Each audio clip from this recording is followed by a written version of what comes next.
Hello, everyone, and welcome back to Floodlights Camera Action from Stephen Ireland to Kate Ireland. We look at the bridge gap between film and football and tell you exactly what films you should be watching and what ones to avoid. I'm Jack, but a podcast is only because it's co-host every week. I'm joined by Veronica and her cat this time to work through the do's and don'ts of film watching. Veronica, how are you? Good. We actually are recording the intro before the interview this time, so I can say that I am looking forward to the interview. Yeah, we don't know what's going to happen. Anything could happen. But as we've teased, this week we're going to be joined by Kate Ireland. She's a poet, performer, and creator of her show Golden Time (brackets) and Other Behavioural Management Strategies, which is at the Edinburgh Fringe this year. Kate Ireland, welcome to the show. How are you doing? I'm good, thank you. How are you? I'm doing delightfully.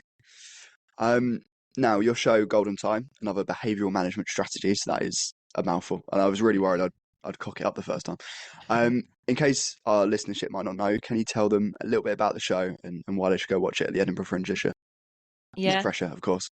Oh God, doing the big sale. Okay, so it's a one-woman show performed and written by me, directed by Julia Grillo, and it is a sort of interactive spoken word odyssey through the concept of golden time, which a certain generation of UK kids would have had at school. And it's basically a behavioral management strategy that allows for an hour of sort of free playtime at the end of the primary school week, but you have minutes deducted from your golden time if you're naughty or you've misbehaved. So it kind of creates this sort of time currency standard at school. But I want to sort of find out about the audience's relationship to time and rules and their experience of school throughout the show, but I also kind of document my experience working with children in a primary school over the course of a week. So you kind of see me rediscover golden time and learn about what it means in my adult life. It's a show that's a lot about productivity and the way that we incentivize our own joy, which sounds quite self-serious, but it's like sort of layered with humor and warmth. And I really want the audience to feel quite connected to each other and connected to this idea of their inner child. So yeah, and it's just an hour long and it's on at 1:30 in the afternoon. So you can sort Good of time that. yeah, get other shows in around it. I feel like it's quite good it's not too early, it's not too late. So, yeah, people should come along. Yeah. So you spoke about the connection that the audience might have with your show. I wanted to know kind of where does your connection to this subject come from? What was your writing process like? Did it come quite easy? Where did the inspiration come from? Hmm. It came from a tweet, which is funny. So I saw a guy a Scottish guy on Twitter just being like, anyone remember Golden Time? What a thing. And I just started thinking about it. And it was funny, it coincided with a time over COVID when I'd just been really dealing with my inability to let myself experience joy over COVID. I think I put a lot of pressure on myself to really self-optimize in this time that had been sort of, when the world had stopped and I thought, okay, I need to really improve myself. I need to like knuckle down and somehow make something of myself in this period of time. And in that caused me a lot of like stress and anxiety. And I realized that for a long time I've been almost overactive in order to reject a feeling of failure that comes from a lack of productivity. And then I started to think about golden time, and I had it in school and I lost my golden time a lot. And in our class you had to sit and stare at the blackboard while everyone had golden time. It kind of opened up this sort of hidden memory, and it all kind of came out at once, this spoken word piece that was about 10 minutes long, that was a sort of conversation between me and this young version of myself through the blackboard, as if was a sort of portal to the past. And that piece was then something I performed a lot when I started performing my spoken word, when the world kind of opened up more. And it was the one poem I have that really seemed to like trigger something quite true and quite unearthed within people. And a lot of people were telling me about their experience of Golden Time, or just school in general, or their experience of being a teacher. So I think for me, tapping into something in like a childlike place that then opens up a wider conversation, I think is really interesting to me. So yeah, and then also I work a lot with children and teenagers. I work a lot in schools. I work a lot with neurodivergent young people, SEN schools, and just seeing different ways of learning and different modes of education. But then also a relationship to my own the relationship I have with systems of work and education has always been slightly fraught because of my own ADHD, but also just like being a creative person. I think a lot of self-expression is kind of stamped out of you at a young age, or you're made to feel weird or odd if you think in a divergent way. So all of that is in the show, and my writing process is quite fast. It's quite instinctual. I like to write in a way that's like it's happening in the moment to me. It's quite sort of I have to almost like a sort of divine intervention of being like I need to just let it flow, which is quite a difficult state to maintain. But the editing process was one that I kind of have to learn about more. So I developed the show as a young artist at the Roundhouse.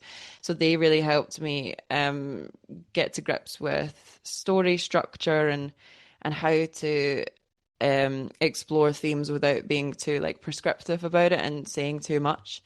So yeah, it's the play is still morphing and developing depending on the research I do and stuff like that. So I kind of see it as a kind of living, breathing document of the people in the room and how the show is going to develop over time as well.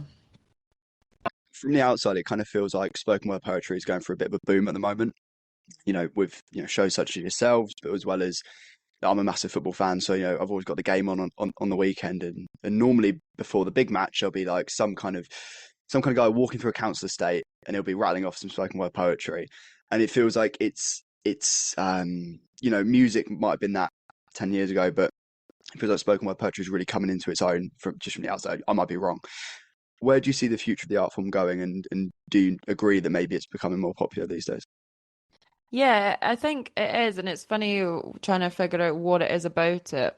I do think people are with the way that social media has become so content driven and so influencer driven.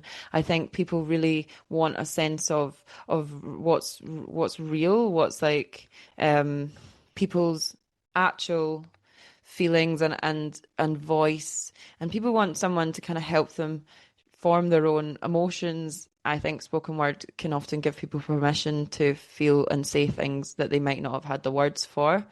So I hope it's not a kind of flash in the pan moment, but I think spoken word needs to be given more opportunity to flourish and thrive, because you're still sometimes on lineups in small pubs with people that have never done it before, which is good for the development of new voices, but on a music, booking, you're not going to have people that have been at it for years who have really developed their craft on the same lineup as someone who's literally doing it for the first time. Like there's levels to it, and I think spoken word needs events and stuff that allow it to be elevated. But for me, I work a lot, and I've also been working a lot with musicians and in theatre. So I think to be a writer in spoken word, you need to be able to cross art forms that allow you to take just the voice and push it into another medium. So yeah, I hope it. I am slightly skeptical as well about that sort of like commercialized football poetry, or I've had quite a few ad companies getting in touch. I had it was an AI mindfulness app. So it was a mindfulness app that would have Interesting combo. yeah, a robot talking to you about how to calm down, basically. And I was like, I don't think you've actually listened or watched any of my poetry, because I'm like an advocate against this. So yeah, I think the moment I start doing like sort of ad content, I think I should probably rethink what I'm doing. So yeah, I just hope it doesn't get too bastardized, to be honest. Yeah, it's all up for grabs, to be honest. Yeah. And I wanted to ask, why live performance at the Fringe kind of chosen as a medium for this show? Is it the live audience aspect that you really wanted to get involved, or is it anything else? Yeah, I think I love the liveness of a room and play and using that, and there is an element of risk and play and being like there is something quite I don't know, very human about sitting together and giving time to someone and sitting and listening. It's something that, like I said, it's like something that can't be replicated with AI, or it's just like quite a the canon of tradition of live performance as quite a means to communicate and a means to connect is something that I'm like deeply passionate about. But also, yeah, it's like the difference between, I guess, doing, why not just write a TED talk or a report or something about these topics. I think the art form and seeing someone transform into different characters and being in the same room with them and breathing the same air is the kind of antidote to othering or to I think the live performance and storytelling is really what triggers people's imagination and emotional core rather than it being this kind of like, I don't know. I think there you can watch someone on the internet, but until you're in the same room and you feel that energy, it's like palpable. Um, and I think at the Fringe as well, there's so many people that are coming from all over the place, and I want the audience to be as diverse and varied and as from different generations as possible, because what I'm trying to talk about is education and childhood and a relationship to time and productivity that I think transcends just my generation that experienced golden time. So, and I want the room to feel like they are together. I really want to break down that barrier of audience performer, kind of similar to teacher student, where I want to like make it feel like it's us together, me facilitating them to feel like they're part of something as a group of people, that a group of strangers, yeah. Have you got any favourite stories of maybe funny, maybe good, maybe bad of audience reactions to your shows throughout the years? 'Cause how long have you been doing spoken word poetry for now? About 5 years, and before that, I was kind of training as an actor, theatre maker. So uh, I've done a lot of different various performance works. I mean, I had a bizarre experience once where I was in a two-person show at Contact Theatre, and I realized that there was a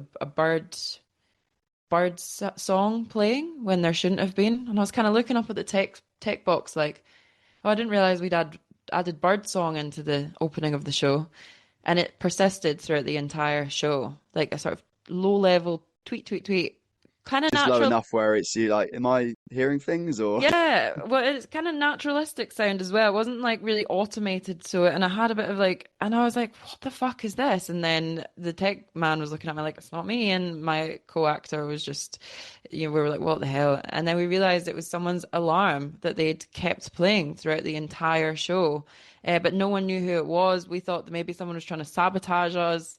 And trying to get through that show aware of it, but you can't stop the show. Obviously, that was a crazy thing. But I guess in terms of actually talking to people, I think you cannot the thing about audience participation is you cannot expect you cannot expect to have the perfect response, and people will, we've done this show before where we did a sort of research and development show, and we were asking people questions and expecting people to sort of think the same thing about golden time, and one man in the audience was just like, yeah, I think we really need it. I think we really need to like discipline children this way, and we really need to set these time standards. And I was like, you know what, fair enough, because and I think we've kind of developed the show in a way that's like, I really want to understand what the general consensus is about how we impose discipline on young people. I don't necessarily think it's always bad. I just think it needs to be done in a way that's not going to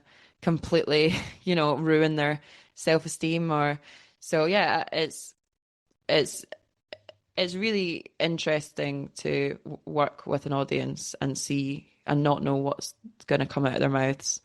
It's also very scary to think about doing that, what, 26, 20, 25 times at the Edinburgh Fringe, but I'm sure I'll be so used to whatever they throw at me by the end that it will be a well-oiled machine. Yeah. You mentioned that you did a two-person show before. Is there a dream collaborator for you in the future? Maybe an actor, director, writer, someone that maybe you'd like to work with? Yeah, I'd love to work with Max Porter, the author. He wrote Grief is a Thing with Feathers, and he recently wrote a book called Shy. He's an author, but he writes in such a like immediate sort of muscular way. It feels like it could be poetry, it could be spoken word, it could be like a play text, but he's also done some short film work, and I feel like he's just like an artist. So if we could either write together or create something, I think he kind of proliferates into other mediums as well. I love his work. Max Porter or um I think yeah, I think that would be my one that came to mind. Just done a quick Google search. Max Porter did a podcast episode with Dua Lipa, so he's clearly doing well for himself. Now this is obviously a film podcast. Despite a lot of poetry and a lot of sports chat, we do have to ask what are your top four films, your four favorite films of all time. Oh, fuck. Okay. It's the hardest question. It's the hardest one. I guess I'll say the ones that just feel like classics that I can return to. Um, Trainspotting, The Shining. I love a film called Cam with Horses, with Cosmo Jarvis and Barry Keoghan in it. I love that film. And a film called Beast with Jessie Buckley and that other actor whose name escapes me. I just loved that film. When I saw it in the cinema, I was just like, this is just my ideal way of telling a story. I'm sure other ones will come to mind as I leave this interview, and I'm going, why didn't I say that one? But those are the ones that come to mind right now. Yeah. Well, you've earned our respect because we're big Jessie Buckley fans here. She's one of them actresses that just, if she's in something, I'll watch it because she's funny, she can do drama. Yeah, I'm a big Jessie Buckley fan, and The Shining obviously is a masterpiece. Yeah, Jess Buckley chooses her projects really well, or she gets offered really interesting projects, and I think she's one of those actors that has an element of mystique to her. She's not trying to sort of like show us her whole life, but I think she just seems really intelligent as well. And I mean, this sounds like slightly parasocial for me to like apply these personality traits to her, but I feel like I would be her friend. Maybe she's another collaborator I'd love to work with. I just feel that she would have a good chat, and she's Irish, so we'd have good crack. Well, if you somehow work with Jessie Buckley, if you can get her on our podcast, I feel there's like a mutually beneficial relationship there of sorts. Okay, let's try and make it happen. You spoke about your favorite films. Now maybe tell us about a film that you may or may not have liked. What was the last film that you've watched? The last film I watched was the new Wes Anderson one. Oh, don't tell Veronica. She'll be fuming. Well, I No, but prefer that's not to that's not one I That doesn't- necessarily Yeah, that didn't doesn't mean you like. liked it. You watched it. I did watch it, yeah. I fell asleep.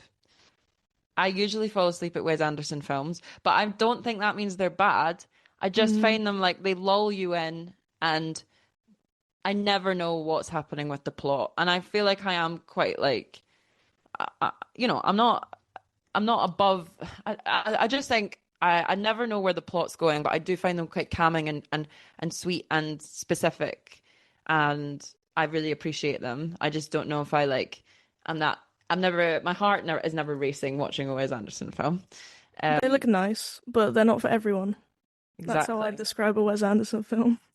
But Jack if I could, likes them, but yeah, they're beautiful, and I really appreciate that he's just got his own methodology of filmmaking that's kind of like no one else can really recreate it. And I love that TikTok, everything. and you've got an iPhone, and then you can probably recreate it somewhat. Yeah, exactly. And you've got some sort of symmetrical house that you can film and some pastel colored walls. But a film I didn't like was Saltburn. I don't know if that's controversial, but I don't think that is controversial. I think a lot of No. people don't like it. I think it's more controversial to say you did like it. I liked Yeah. it, to be honest. But I think it's because I saw it at the cinema rather than on Netflix, to be honest. I saw it at the cinema as well, I Fair think. enough. But I think it was post. Yeah, well, shut up, when I- Veronica.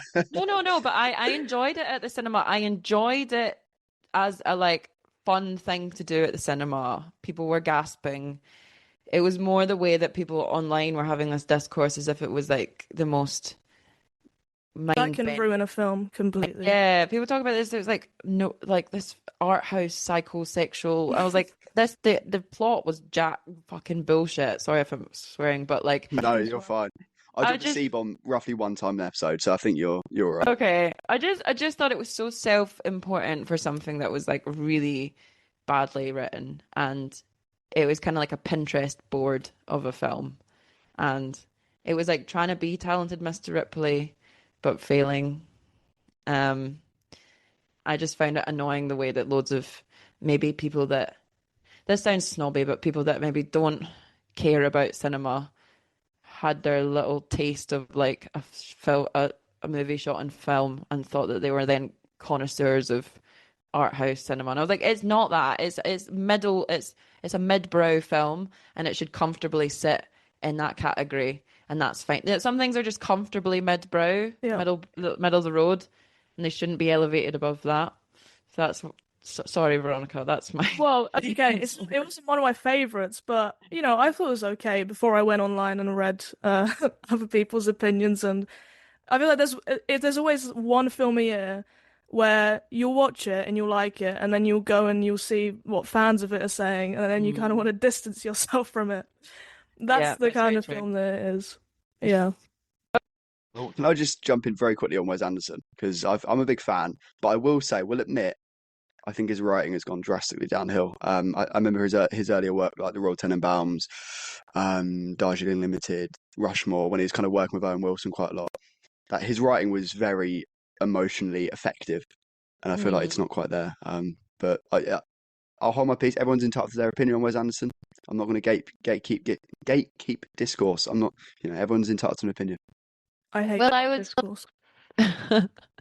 I was listening to an interview with him when he was saying, that he had a lot of,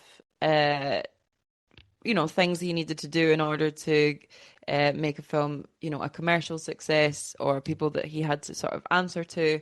And now he's at the stage in his career where he doesn't have anyone to answer to. And that seems like it's made, yeah, I agree, the writing style go a little bit downhill. So maybe being giving too much freedom and too much agency and too many yes men around you means that the art isn't as good. I do think you need people to collaborate and be in dialogue with and have limitations.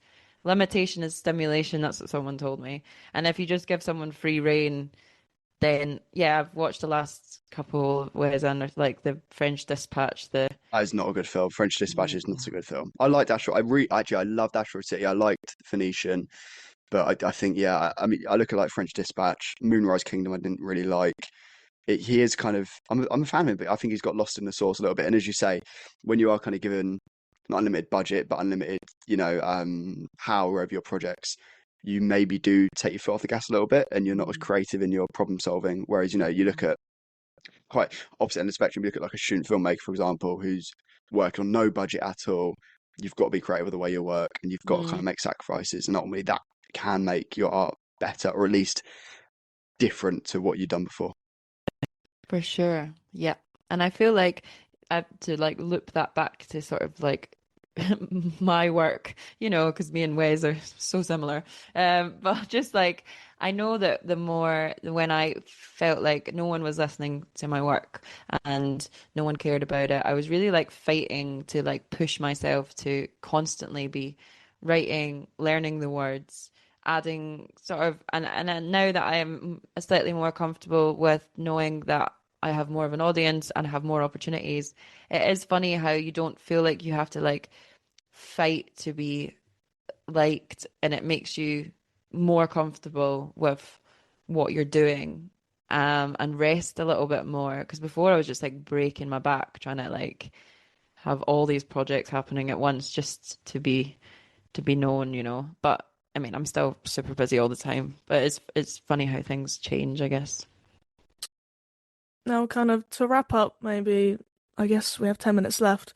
What are you looking forward to the most at Fringe, whether that's related to your show or maybe there's someone else you want to go watch or something you want to do in Edinburgh? Anything. Well, it's funny for me because I mean, I live in Manchester, but I'm from Glasgow, so it's kind of like going home because Edinburgh, I'm staying with some family there, and I'll be able to have my family around me at the Fringe, so that's quite nice. That'll be quite like grounding. Yeah, I'm really excited to see this stuff. The summer hall program is always like the sort of the boundary between performance art and music events and sort of gatherings and happenings. I love seeing that program. But also I've got some friends who are going up. My friend Tom Bass is doing a show called Blip, and it's a sort of clown comedy, but it's about his relationship with his dad. So I'm looking forward to seeing that. And my Paul Black and Kendra McPherson, they're like two comedians in Glasgow, and they are doing a live podcast of their podcast Who Agrees, and just I'm just obsessed with them. I just think they're brilliant. So I'm excited to just like float around and see comedy, see theater, see the cabaret shows, and just like soak it all up. I really want to really embrace the experience, but also look after my brain and body. I think that's the main thing. Lots of yoga, maybe considering going teetotal for the month, but we'll see how long that lasts. Yeah, I was going to say, yeah, I give it what, an afternoon? Depends Yeah, how the show's doing. exactly. Three shows in, and I'm like, I'm back on Well, the it goes either way, menu. because if it goes really badly, you might go, oh, I'll just drink myself silly. But if it goes really well, you might start celebrating. So what you really want for the sake of your body is the most distinctly average fringe run you've ever seen with a bit of yoga. That's it, because like honestly, like the highs of doing well in performance, and then the crushing emotional hangover after that is intense. And yeah, the fear of failure is it's just a lot for the brain. But that's why I need to try and stay stable and regulated in between. So we'll see. Maybe I'll be straight edge, or maybe I'll be drunk all the time. We don't know. That's the fun of it. That is the fun of it. One last question. Aside from Golden Time, unless that's the only thing, are there any other future projects in the works? Are you kind of you're in the diary room? Not diary room, that's Big Brother. Are you kind of have you got ideas of things you might want to work on in the future? Yeah, so I have an album, an EP of spoken word and electronic tracks that I've produced, and I've sort of had co-produced with this guy Benoit, and that's coming out on the 11th of July. So that's kind of my foray into a more musical world, but it's quite a cinematic. That this cinema music, the cinema scores, has always been something I've wanted to really add to my work. So that's like a quite immersive sonic landscape I've created. And then I'm going to have a book coming out next year. I'm getting published with Burning Eye Books, so that'll be kind of April 2026. And hopefully Golden Time will go on tour. We've already got a few dates lined up in different cities, so it would be great to I'll be going on a book tour, but also theatre tour, and just making more music. And I'd love to collaborate with more people and do commissions, and yeah, just sort of let my creativity go into different avenues and stuff. So yeah, but the book's going to be a big project post Fringe, so that will kind of keep me creatively sustained, because it's hard to finish something like a month at the Fringe and then have nothing to turn to. Zero to But 100, or 100 to zero, rather. yeah, exactly. I'll definitely need a rest after Edinburgh, but then I'll very quickly be like, I need something to do again. So yeah, that's what I've got. Amazing. Thank you so much for coming on. No worries. Thanks, guys. It was fun. Thank you again to Kate for coming on the show. That officially takes up to the end of our episode. Make sure you check out her show, Golden Time, and Other Behavioural Management Strategies at the Edinburgh Fringe this year. And go and look at her Instagram. It's kate.ireland. That's Kate, Kate.ireland _ on Instagram. All links will be in the description. Veronica, thank you very much, as always. Yeah, thanks. Thanks for editing.